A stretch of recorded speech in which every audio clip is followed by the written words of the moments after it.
The travelers of difficult paths, travelers of difficult paths, travelers of difficult paths, travelers of difficult paths, travelers of difficult paths. Alhamdulillah Rabbil Alameen. Wassalatu wassalamu ala ashrafil anbiya'i wal mursaleen. Amma ba'd, fa'udhu billahi minash shaitanir rajim. Bismillahir rahmanir rahim. Wassalatu wassalamu alayka ya Rasulallah wa ala alika wa ashabika ya Habiballah. Wassalatu wassalamu alayka ya Nabiyallah wa ala alika wa ashabika ya Nurallah. Welcome, dear viewers, to another episode of our program, Travelers of Difficult Paths. And inshallah, in this episode, again we will hear about the sacrifices of the previous Muslims, the best of generations, in fact, the best of all Muslims, the Sahaba radiallahu anhum ajma'in. But before we do begin our topic, let us hear an excellence of reciting Salat ala Nabi.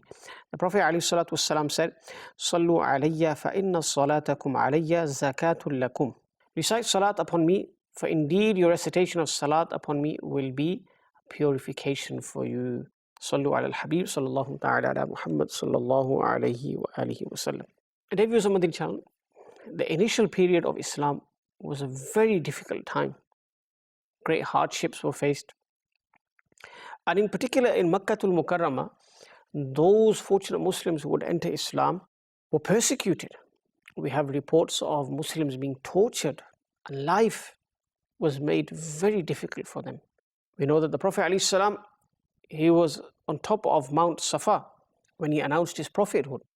And not only did the kuffar, the disbelievers of the time, reject the message of the Prophet ﷺ, but they resorted to punishing, torturing the Muslims, those who accepted the message of the Prophet ﷺ.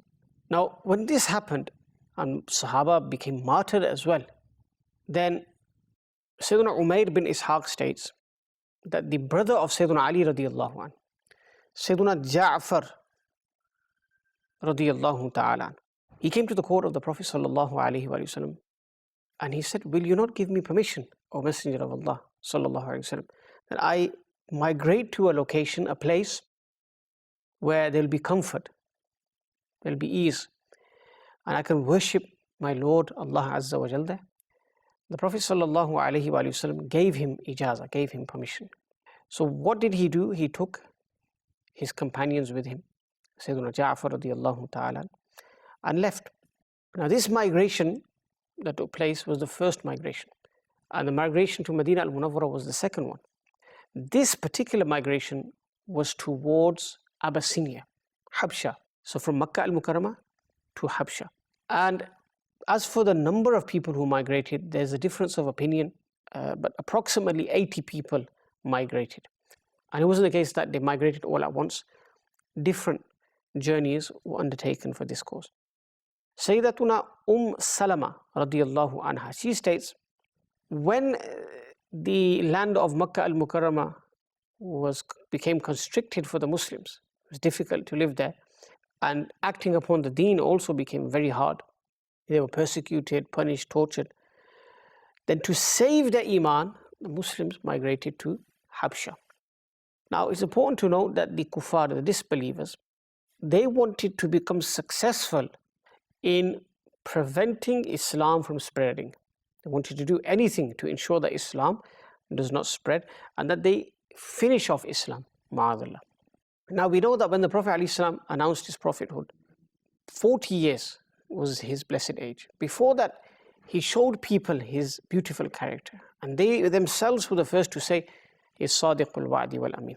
He's most truthful. But as soon as he announced his prophethood, as soon as Muslims began to increase, then the kuffar were infuriated, they were enraged. In fact, Abu Lahab, the one with the diseased inner, diseased heart, he said, Tabban laka, alihadha jama'atana, that woe to you. Ma'adallah, he's saying this to the Prophet ﷺ, is this why you gathered us on the Mount of Safa?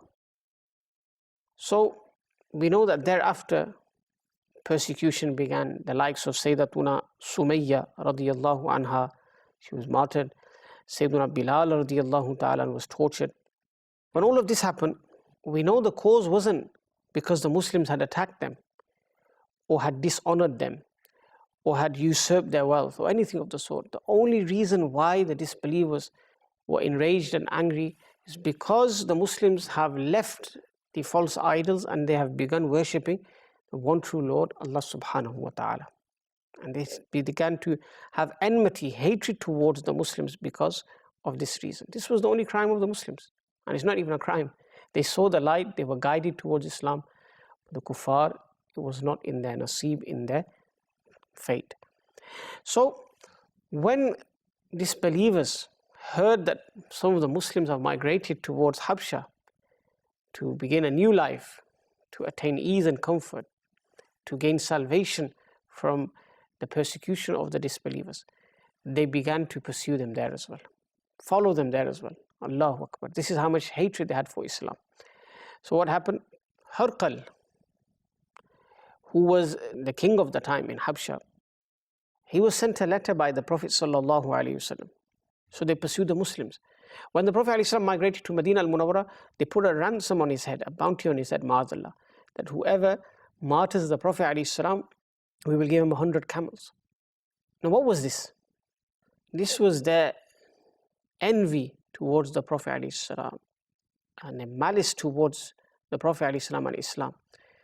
Because if you think about it, these distances were not near. Even today, when you travel for Umrah or Hajj and you go from Medina to Makkah, vice versa from Makkah to Medina, it takes several hours. You have to stop on the way, refreshments, you have to endure a long journey.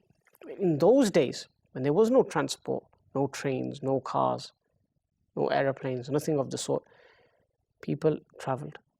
And here the kuffar, ma'adallah, are still following the Muslims when they migrated to Habsha and when they migrated to Medina as well. This is how much they wanted Islam to be uprooted. But the will of Allah subhanahu wa ta'ala was that Islam would gain dominance. Look at the battles that took place. Battle of Uhud, Badr. These were not places that were near them. But the kuffar still reached there because they didn't want Islam to flourish. They didn't want Islam to prosper. The disbelievers continued plotting and the Muslims continued using wisdom and using strategy. And they began to plan in their own way. And they never gave up. They were determined to ensure that Islam flourishes, Islam gains dominance. Now, one of the reasons why the Muslims went to Habsha in particular, this first migration, was that Najashi, who was the king of Habsha, he was a man of peace. He didn't like warfare. He wasn't an unjust person. When Muslims asked Najashi for permission, he granted permission. He said, you may come. Now the Muslims went to Habsha, they settled, they began to live there, and more and more Muslims began to follow. And as we heard, approximately 80 Muslims migrated. They began to worship Allah subhanahu wa ta'ala with tranquility, with serenity, with peace. And nobody was there to enforce other ways upon them, force them to worship idols, force them to be polytheists. They've left that life. They are migrating from that life. They have seen the light. They've become Muslims now. Subhanallah. Now, meanwhile, the kuffar, they've realized the Muslims are now migrating. They're leaving Makkah al-Mukarramah, but we have to pursue them. We have to follow them. This was the mindset of the kuffar. So what happened? They also went towards Habsha, and they couldn't stand the fact that Muslims are now at peace. A lot of them, many of them who have migrated, and they're worshipping Allah subhanahu wa ta'ala. Now, from the delegation of the kuffar who came to Habsha from Makkah al-Mukarramah, there were certain people who became Muslim later. For example, Sayyidina Amr bin As radiyallahu anhu, Sayyidina Abdullah bin Abi Rabi'ah, they were part of this delegation that came from Makkah al-Mukarramah on behalf of the disbelievers at that time. So first of all, what they did was, they went towards the generals of Najashi. They met them, they incited them against Islam, and they gave them gifts as well. And it's famous, when you give a gift to someone, you blind them, it becomes yours. So what happened? They began to gift these generals with all of these tahaif, with all these gifts. And they began to mention their side. And they said, look, this is our demand. Send those Muslims back to Mecca with us. They've sought refuge in your country, in your place of residence. Send them back with us. And they said to the generals that we're going to go to Najashi, and whatever we say in regards to these Muslims, you have to agree with us. You have to convince the king that what we're saying is right, that the Muslims should be sent back. They shouldn't be allowed to reside here. And you should mention to the leader, Najashi, that the Muslims are mischievous people. They create fitna, discord. And like this, we need to encourage him to take the decision that we want, to exile the Muslims, send them away from his country. So they went to Najashi. Again, they took many various gifts. And they said to Najashi, look, there are certain people from our nation, our qawm, who have come here, are residing here. And our people back at home are upset, they're frustrated, and they've sent us as a delegation to speak to you. You need to get rid of them, otherwise they're going to cause a lot of fitna. They're going to revert your people. They left our deen, they've adopted a new way. Soon they'll be encouraging your people to adopt their way as well. And like this, your rule, your kingdom will finish. So what we propose is that you send them with us so we can take them back, present them before our nation. They can judge regarding them. Now, Najashi wasn't a foolish person, wasn't stupid. He was an intelligent person. He said, okay, but first of all, they should be called as well. These people who you have made this claim against, the Muslims, let them come, let them have their say as well. I will listen to them. And if I believe what you're saying is correct, I'll send them back with you, no problem. But if I believe that what you're saying is not correct, their case is strong, then you'll have to leave. They're not going to leave with you. Meaning, if I find out that in any way you want to take them back just to be unjust to them, to commit oppression against them, I won't listen to you. Your case is out the window. And when the Muslims were called, amongst them, of course, was Sayyiduna Ja'far, radiyallahu ta'ala, many others as well. Now, the manner in which respect was shown to a leader in those days was when you would go to the court of the leader, you would prostrate to him out of respect. When these Muslims went, Sayyiduna Ja'far and the others, they said, Assalamu alaikum. But they did not prostrate. They went to the court. And when they went there, Najashi asked them a few questions. He asked them about salam. He asked them about their deen. What is your deen? Are you Christians? Are you Jews? He asked various questions. And Sayyidina Ja'far and the others, they gave tafsili answers, detailed answers. They mentioned that Salam, Assalamu alaikum, this was the greeting of the Muslims. And this is what Islam has taught us. And they mentioned that sajda is only for Allah. We know sajda is of two types, sajdatul ibadah and sajdatul ta'zim. Sajdatul ibadah meaning worship, prostrating with the intention of worshipping someone. This is solely for Allah subhanahu wa ta'ala, none else. And sajdatul ta'zim is when you prostrate to someone out of respect, reverence towards them. And we know in the Sharia of the Prophet ﷺ, this has been abrogated. Meaning in the previous Sharias, these rulings did exist, meaning prostrating to someone out of veneration. But in this Sharia, it's haram to do so. He asked, what is your deen? Sayyidina Ja'far began to say, in a beautiful way, that this is our deen.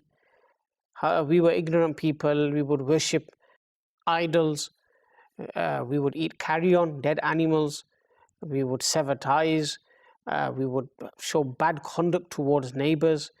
Those powerful amongst us would defeat, suppress the rights of the weak. They would violate their rights. The paupers and the impoverished poor people had no rights, had no significance in our societies. In fact, a poor person would not even be considered a human in our society. Women were oppressed. They were not given any rights. They began to mention how girls were buried alive, all of those things. Women were not given inheritance, they were deprived from that as well. But then Allah subhanahu wa ta'ala changed our situation. A man from amongst us was sent by Allah subhanahu wa ta'ala. He was sent as a prophet, as a guide, and his character is before us. Sallallahu alayhi wa sallam. If you look at his lineage, he is from the greatest lineage. He has great rank. He is truthful. He is someone who fulfills the promise. He is loyal. He is trustworthy. He has never done anything at which someone can point a finger, or raise a finger, or criticize him. He conveyed the message of Allah subhanahu wa ta'ala to us, that we should worship Allah subhanahu wa ta'ala. And he told us that Allah is one. Consider him as one. Believe him to be one. There's none worthy of worship besides him. And he told us that the idols that your forefathers were worshipping, they cannot do anything. They cannot benefit you. They cannot harm you. The idol that is standing is standing. The idol that is sitting is sitting. We've made them from our own hands. We've carved them from our own hands. How can they be God? They are dependent on others in every moment, these idols. How can they be your Lord? This is what the Prophet ﷺ told us. This Prophet came, but he told us that Allah is the only one worthy of worship. Then they were asked, what are the teachings that he has spread amongst you? They said, he told us to speak truthfully, be trustworthy. He told us to mend ties, to show good conduct towards others, to refrain from shedding blood unlawfully. He told us to refrain from immodesty, giving false witnesses, eating the wealth of the orphans. He told us to stay away from, and he prohibited accusing chaste women of doing wrong. And he told us that we should establish salah for Allah subhanahu wa ta'ala. These are the things that he has told us to do. When Sayyidina Ja'far mentioned these things before Najashi, he said, O king, when he told us to do all of these things, and we realized that this is the proper way, this is the way to follow, and this is the deen that will improve society and rectify society, we are certain of this, then we accepted it. We became Muslims. And we began to worship Allah subhanahu wa ta'ala. And we renounced our prior faith, previous faith, worshipping idols, etc. We consider what Allah has said is lawful as lawful, and what we believe what Allah has declared as prohibited as prohibited. How can we go against that? And then he said, O king, when our nation saw that we are doing this, we have left their ways, we have left their false gods, then they became our enemies. They began to oppose us. And they began to punish us in various ways. They want us to revert back to their ways, revert back to their religion. And they want us to leave Allah subhanahu wa ta'ala and instead worship the idols. Our Prophet ﷺ has told us to adopt the truth. How can we go back to lying? Our Prophet ﷺ said, avoid adultery. Why are we going to do adultery now? Our Prophet ﷺ, whatever he told us, we accepted wholeheartedly. How can we return to our old ways? O king, when we began to suffer because of following Islam, people were martyred, we had no choice. We left Makkah al-Mukarramah. We came to you because we know that we can practice our deen here. There is safety here. We can worship Allah subhanahu wa ta'ala. And there's no restriction on us worshipping Allah subhanahu wa ta'ala here and following our religion. And then Najashi turned to the kuffar and said, go, leave from here. Now the waqia is tawil, it's lengthy, it continues how the kuffar continued plotting. And they tried again to ma'adallah brainwash Najashi, but it wasn't meant to be. So alhamdulillah, these are the sacrifices that Muslims carried out. They sacrificed for their deen, they left their homes, they went to far-flung places just to preserve their iman and Islam. May Allah grant us tawfiq to make the same sacrifices for our deen as well. Ameen bijahi Nabi Ameen sallallahu alayhi wa sallam. The travelers of difficult paths, travelers of difficult paths, travelers of difficult paths, travelers of difficult paths, travelers of difficult paths.